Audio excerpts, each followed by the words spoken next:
Hello everyone! Today I'm going to show you how to deploy Microsoft Defender for Endpoint on macOS devices by Microsoft Intune. You may wonder why you need Microsoft Defender for Endpoint or any antivirus in general on macOS. Because many people tend to say that you don't need an antivirus or anti-malware on macOS devices or iPhones or iPads. But the opposite is actually true, because even on those platforms, even on macOS, iOS or iPadOS, there are malwares. The reason why it's not so important as on Windows devices is just the popularity of the operating system, because Windows is much more popular, especially in organizations, which is the reason why threat actors usually target Windows with their malware, but it doesn't mean that there is no malware on macOS. There is actually malware, there is a lot of malware, and it can do a lot of bad things on macOS as well. It's just not so popular as for Windows because of the popularity of the operating system. Also, it's not only about the malware, it's also about potential, for instance, phishing, or the very popular phishing via QR codes, which is called phishing. Because imagine that you get an email. The email contains a malicious link. You open the email and there might be some malicious code, malicious software behind the link, which doesn't target macOS because the malware is for Windows, for example. But what if the email contains a link to a phishing website? Then macOS will not protect you. You will open the website, or your users, your employees will open the website, type in their credentials, and the credentials are gone. The credentials are now under control of the threat actor. The threat actor can then target, for instance, MFA bombing or MFA fatigue attacks to get access to the user's identity, even if the user identity is protected by MFA. So it's not only about malware, but the device protection software protects you also from other types of threats, such as the phishing emails or other types of malicious links that you get over emails, or not only even emails, but also via, for instance, some messaging applications. It can be even a message that is delivered through the iMessage application, or message on WhatsApp or Signal or any other messaging platform. So there are threats that can still target your users even if they use macOS or iPadOS or iOS devices. So having an endpoint protection system on those platforms is also very important. And that's the reason why I have this guide or tutorial how to deploy Microsoft Defender for Endpoint on macOS. If your macOS devices are managed via Intune, you can deploy in zero touch Microsoft Defender for Endpoint on those devices. Obviously, you need to do something more than on Windows, because Microsoft Defender is part of Windows operating system. So you don't have to deploy the application, the Defender itself. You don't have to configure the permissions for the application because it's part of the operating system. It's Microsoft's first-party product. That's not true for macOS, so you have to do everything. And either your users have to do it manually, or you can prepare the configuration in, for example, Microsoft Intune, and pre-configure Defender for Endpoint and deploy it centrally to all devices, so that end users don't have to do anything. And that's what I'm going to teach you in this tutorial. I mentioned that we are going to do it via Microsoft Intune, so I open the Microsoft Intune Admin Center console, and we are going to do everything in the devices, macOS, configuration profiles. There will be multiple configuration profiles configuring different things. Most of the settings will be based on configuration files. You can find the configuration files directly in the Microsoft documentation, or you can simply open my blog post that also describes how to configure and deploy Microsoft Defender for Endpoint for macOS. And I have direct links to the configuration files in the blog post. I will link the blog post to the comments or to the description of this video. So you can just open the blog post and download all of the configuration files from there. All right, enough talking. Let's get to configuring actually.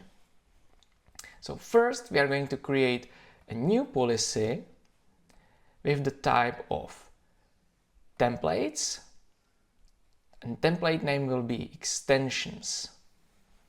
First thing we need to configure is configure approved system extensions for Microsoft Defender for Endpoint. So as I mentioned, it's going to be system extensions, so we expand this system extensions part of the configuration. And there are two system extensions that we need to configure. This is the first one. And there is also another one. All right, again, you don't have to memorize this, you don't have to rewrite it. It's in the blog post that I linked in the description of this video.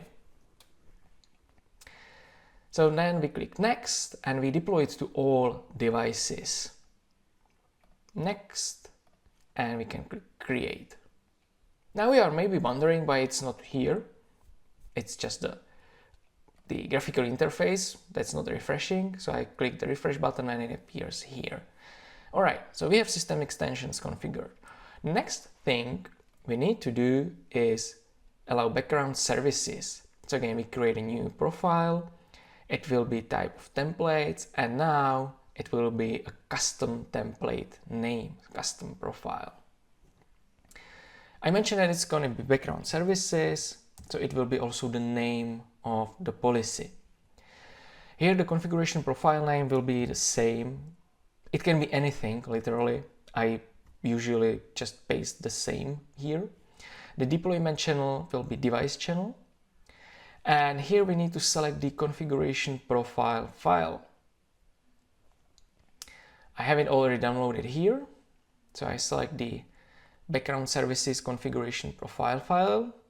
You can download it from my blog post. The link is there. I assign it to all devices. Click next and create. Again, hit refresh and it's here. All right, next thing is full disk access. It's going to be again profile type of templates and template name will be custom. The name of the profile will be full disk access, simple as that. Configuration profile name, again full disk access.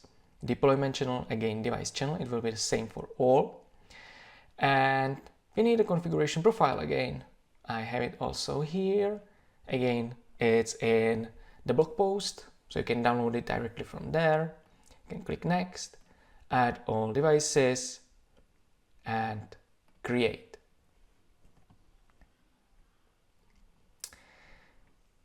Next, we need to configure network filter. So we create a new policy, templates, custom, name, again, simply network filter. But again, you can name it however you want, so you can follow your standard naming policy. This is just my lab tenant, so I don't need to think about it too much. And we need a configuration profile, and it's this one, net filter. Next, assignments to all devices. Next, create. Refresh. Yeah, I forgot to click refresh previously, but we see all 4 policies are here. And we can create a last policy, which is going to be notifications, because Defender for Endpoint also needs to send you or your users notifications in case there is something blocked or detected. So templates, custom, name will be simply notifications, notifications here as well. And last configuration file is for notifications. We add all devices, next, create, refresh, and we have our 5th policy created. All right, that's the basic. Now, Defender for Endpoint has the approved system extensions configured, can also run as a background service, has full disk access, can do network filtering, and has the permissions to send notifications.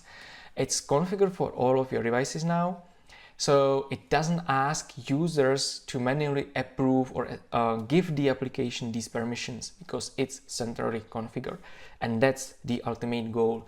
So it doesn't ask your end users anything, everything works automatically, zero touch. All right, as I've already mentioned at the beginning of this video, Defender for Endpoint is an application on macOS devices. It's not a standard component of the operating system. That's the reason why we should also update the application, as we should any other application. Since it is a Microsoft application, we can use the standard Microsoft Auto Update. Maybe you already have it configured because you have configured it for Office, for example, or Microsoft Edge. If you haven't configured it before, you should configure it now. So let's create a new policy. The policy this time will be settings catalog type. We can name it simply Microsoft Auto Update. And here we click add settings, and we see the Microsoft Auto Update category. So if I expand the category, I see multiple different options here. The first part is dedicated for applications, because Microsoft Auto Update can be either configured, let's say, centrally for all Microsoft applications, or you can have an individual configuration for each application. And that's this first part. So if you want to configure different settings for company portal updates, the Microsoft Auto Updater itself, because Microsoft Auto Updater is also an application on macOS, because again, it's not part of the operating system. You can configure different configuration for Microsoft Defender and so on. But I'm going to do only the central configuration that will be applied to all applications. Let's see what we have here. So it's the bottom part of the options that we have here. Automatically acknowledge data collection policy. Okay. Days before forced updates. Okay. Deferred updates. Disable Office Insider membership. Enable auto update. Enable check for updates. Extended logging. Guard against app modifications. Number of minutes for the final countdown timer. Register app on launch, update cache server, update channel, update check frequency, updater optimization technique. So I've just for the sake of this video, I have selected all of these to give you some comments on what each of the configuration does. All right, so updater optimization technique. It's whether you prefer lower network overhead, lower processor overhead, or you want to download always full updates. I usually recommend downloading always full updates because the size of the updates doesn't matter, I guess, any longer because the internet connection speed is pretty good. Also, the CPUs are quite powerful already, so probably there is no need to lower the CPU overhead. So I usually choose this, always use full updates. But feel free to choose any of the options, it doesn't actually matter much. Update check frequency by default is 4 hours. I think for the regular applications it's okay, you can keep it 4 hours. Of course you can change it if you want. Update channel is current channel, that's the default, that's the recommended. You can change it to preview or on the other hand deferred, or you can also go with a beta or a monthly channel. But the current channel is the default option, that's the recommended option for most of your devices. So for the general population, let's say. Then if you have some specific devices, you can maybe defer it or go even with the monthly updates. Or on the other hand, if you have some test devices, you can go with the preview or even beta channel. But for the most of the population, current channel is just fine. If you have an update cache server, you can configure it here. In most cases, it's not recommended. It's only for the largest organizations, organizations with a lot of devices, organizations that have strict requirements on from where the updates are downloaded or with what servers the devices can communicate with. But for most of the organizations, you simply don't configure it. So I would remove it. Register application on launch. So it will this application will be launched with the system automatically. So when you reboot your Mac, it will then automatically launch on the background. So it's able to actually check for application updates. Number of minutes for the final countdown timer. So when you reach the period of forced updates, there will be a counter that will start counting from this number of minutes. So by default it's 60, 1 hour. You can change it, but I would keep it default. Guard against app modifications so that the application is protected. It's a good idea to protect it. Extended logging, up to you. Enable check for updates, yes. So users can run the Microsoft Auto Update application manually and manually check for updates if needed. Why not? So I usually enable it. Enable Auto Update, so it will be the updates will be checked and installed automatically. Disable Office Insider membership, definitely for most, at least for most of your population. Office Insider should be disabled. Deferred updates, I personally don't recommend it. I don't like it much, but on the other hand, I understand that there are some environments that require deferred updates. You want to be on the absolutely safe side. You don't want to install updates immediately, but you want to wait a couple of days, for example 3 days in this example, before the updates are published to your users. I would, in my environment, I would just remove it, but I understand that typically enterprise organizations want this setting. Days before forced updates, I wouldn't recommend 0 here, because 0 means it will be enforced immediately. So when the update is published by Microsoft, it will be immediately installed, and then this counter or countdown timer starts. Sometimes it may hurt the productivity, so I usually recommend setting something like 1 or 2 days probably. So within 2 days, applications need to be updated, including the restart of the application. And then last but not least, automatically acknowledge data collection policy. By default, it sends only required data, but you can include also optional data. It's up to you. Next, assignment to all devices, next, and create. Hit refresh, and it's here. All right, now we have all configuration in place. So we have prepared the Defender to be zero-touch deployed and fully configured for your users. Now it's time to actually deploy the application. So we go to Apps, macOS, click Add here.